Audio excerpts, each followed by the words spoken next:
There is a problem as we get older where we develop what's called a brain energy gap. So in older people, even if their memory is normal, there's a deficit between how much energy our brain needs and how much it actually gets, and it's about 7%. Dr. Stephen Cunnane in Canada has found this with ketone and glucose PET scans, that there's this deficit. And he's also found that taking MCT oil, he's studied 2 tablespoons a day and then 3, that you can fill in the brain energy gap with just simply by taking MCT oil.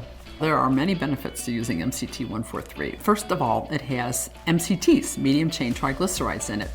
And medium chain triglycerides are ketogenic. They increase ketone levels, and they also have other interesting properties.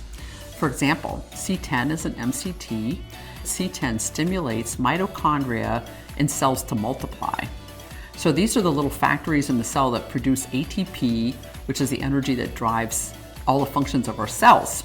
And so if you can increase the number of those little factories, you can increase the energy output of your cell.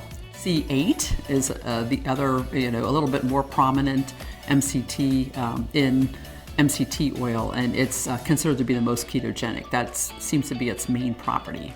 But the cool thing about MCTs is what is not converted to ketones in the liver is used immediately as fuel. So like the muscle part, the brain, can use MCTs directly as fuel as well. Another component of MCT 143 is the coconut oil.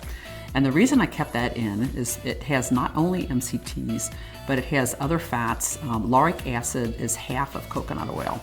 And technically, it's kind of between an MCT and a longer chain fat. But lauric acid is antimicrobial.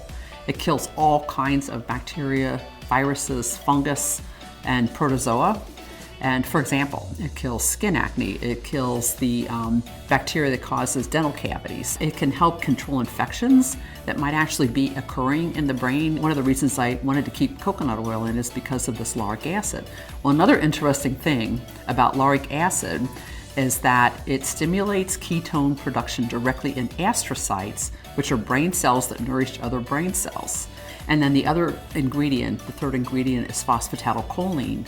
And phosphatidylcholine is a very important, it's called a phospholipid, but it's very abundant in cell membranes throughout our whole body. Many people are deficient in choline and phosphatidylcholine. It's very abundant in the cell membranes, 40 or 50% of the cell membrane in the brain. So, the combination of these 3 ingredients, I feel are beneficial, very beneficial to the brain.